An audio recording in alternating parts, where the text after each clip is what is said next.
Hello and welcome to another video. So today we're checking out a SwordCraft deck. This is the annoying SwordCraft deck using Steadfast Samurai to lock the board as much as possible, making it very hard to remove with only Bane and random destruction effects really hitting this thing. Also damage effects, although you've got to not clash with it first because that does then negate all damage effects to 0, so then it can only be destroyed by Bane or straight up destruction. This card can be an absolute bane in the side for things like Blood that really has a lot of trouble dealing with it, or decks like Rune currently, as they don't tend to have a lot of decent removal to deal with this thing easy enough. So they tend to be the easier two matchups in that regard. Can be a little awkward against Forest sometimes. It can be awkward against anything with hard removals, or random removals like Shadow, so you've got to be careful in those situations. But other than that, you're really just focusing on speeding this out, getting it evolved, using the other cards like Armor of the Stars to give it protection, using Test of Strength or Navy Lieutenant here to give ward really easily, and then just steamrolling the opponent over the drawn out game. That's really all you can do. So we're going to get right into this and take a look.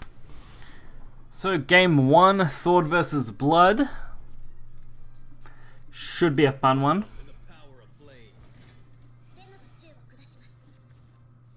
So double conscription and grand auction are really not good for me right now. This hand isn't that much better either. King's Welcome's okay, Trials of Light meh, and Test of Strength is okay, but we didn't get any of our main play cards here. So we may be looking at a really early Altered Fate if we don't draw anything into the next turn. If we don't get our 2-drop card that we need to actually start our setup, we may as well just dump the whole hand with the Altered Fate and try for a new one. And this is a much better hand. We got Armor of the Stars, 2 of them in fact, along with the nice Steadfast Samurai that we can easily combo off with and build a nice board. So we should be able to use that to our fullest advantage. So I went for the King's Welcome since I don't really have much else to do this turn, since we've still got to wait on, and we only really need 1 Armor of Stars now. So going for the extra draw, I was just trying for any kind of extra value I could get. Ideally, you really just need Steadfast and Armor of Stars, and then to drop Navy Lieutenant after, so you can easily set this up on turn 4. Although I did make a small error here on not having the Evo, that would have been much better, although I really do need to get this down as soon as possible. Unfortunately, they decided to attack it, so it's basically protected at least this turn. Although we are taking a lot of damage, so we're definitely going to be in a rough spot as far as health goes. Fortunately, from here we should have full shutdown against Blood. As I mentioned, Blood doesn't have a lot of good ways to deal with this thing, so it's going to be very hard for them to actually get past it.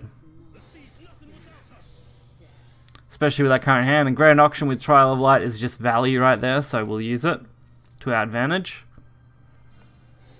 And try and get as many draws off as we can to see if we can just dig out any kind of damage cards or any more setup, just in case they do actually find an out. Because a lot of Blood decks typically these days, in particular in Unlimited, aren't running heavy Bane or anything, so you can actually negate so much of their board with this strategy.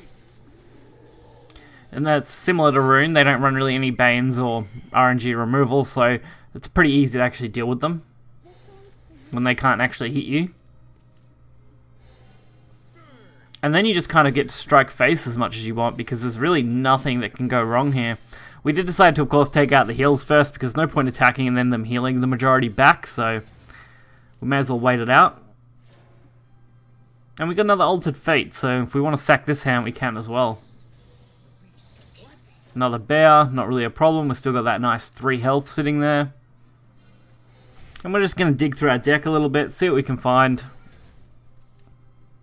We didn't really find much, but at least we've got plenty of draw, so that's a bonus. And if we can take the board now, we shouldn't really have a problem, as they've still got to get over this 3-5 and then hit face.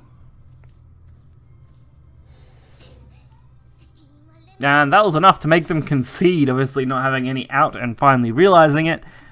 Really does hurt my feelings to have to do that to them. You really don't want to get stuck in that position going up against Sword. I actually wouldn't be surprised if Sword becomes popular enough in Unlimited if we see a slight shift to more Bane-orientated decks. Although I have found that Rune and stuff typically doesn't care what you do, they'll just try to steamroll you anyway, but this is a pretty decent counter, at least in my opinion. Going up against Portal though, this is actually one of my more interesting and fun matches. I shouldn't really need to showcase Rune, but I think I may have a Rune game left over. But for some reason, I've seen a massive shift in the Unlimited meta, and Rune just dropped off the face of the map the other day when I was getting this video done for you guys. Sorry.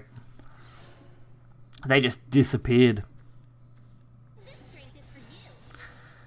So the only problem with Portal is how quickly they can start getting things out. So going second, we're definitely on the back foot. Similar to Blood, it's really the only downfall to this deck is being able to survive long enough to get the Evo going. At least going second, we do get it on turn 4, so we can set up the Armor of Stars and Steadfast immediately. That way all we have to do is set Ward up on it, and we should be okay. Although this 2-2 here is a problem card. The only real advantage is they kind of have to attack into me to start triggering their Residents over and over again, so we do get protected after the first strike, so we do take at least 1 damage on it. And since we can't attack the 2-2, and we ourselves don't really stock much in the way of actual removal since we're focusing purely on this strategy, it can be difficult. So we managed to, again, since we missed that negate there, didn't have a problem. If they could have went into Residence without attacking, we wouldn't have got hit, but that's fine. And there goes the ward up, so now we have no trouble at all. We can get rid of the 4-5, and we can just wait for them to burn their deck out. That's all we really need. I do expect them to absolutely slam us with artifacts though. That's definitely something that Portal will want to do here. So they can remove our other cards with this 2-2, but since they can't do anything against this 3-5, it's really just a matter of waiting.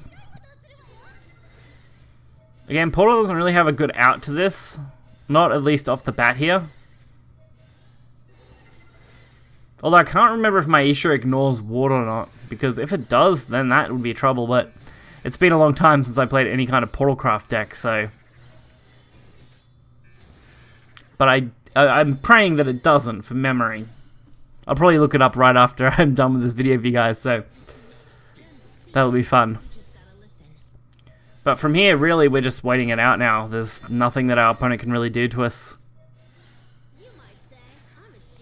They're just going to burn through resources very rapidly until they eventually burn out. Just like I am today, because it is very hot today. So we're making this video in a like 35 Celsius, so... Magistial Lion, that should be good for me. If they stay in Resonance, they dump their hand, they draw a heap, that's good for us. Can't really go too wrong. We're trying to make sure we've got a setup in case we need to replace this Steadfast as soon as possible too. So I am trying to make sure I can set up this board as much as possible. The good part is setting up 2 really doesn't play that much of a disadvantage to us. The only problem now is I've left this one targetable. But considering what they've been doing, I'm not too worried. Since as long as I have this warded one up, they really can't do anything. It does really turn into a grind game though. There we go, they just dug through a heap of cards. Now onto the ancient ones.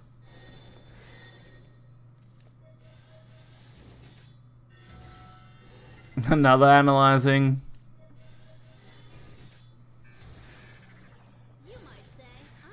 Yeah, finally an Icarus. That's a play. And they can't really afford to waste their Evo either if they want to go for something like Maisha, so...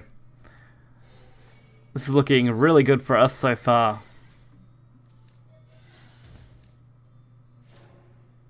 Especially if they have to keep dumping hands. Yeah, throw down a test of strength. We're not really worried about going face right now. Plus, I just dumped that hand, so why not? So, now, even if they get past one, they gotta get past the other one. Again, provided they don't have a ward or something they can deal with. Good play, though. Path to Purgatory.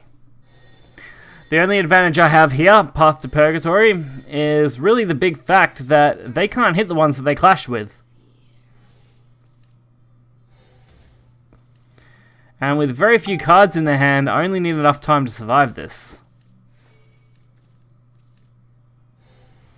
So we are just digging because we want to get another one of these Steadfast Samurais. We do run 3, so digging our deck as much as humanly possible here, trying to get one in hand.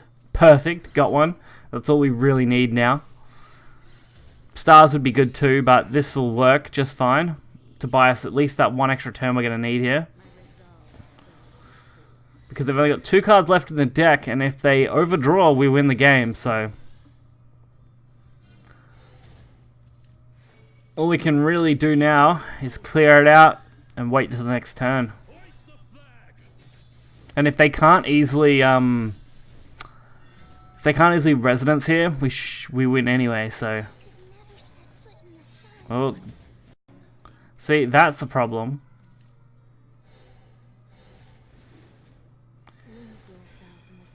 Our only real hope is because they've only got 1 card left. Like, they can't really afford to do too much.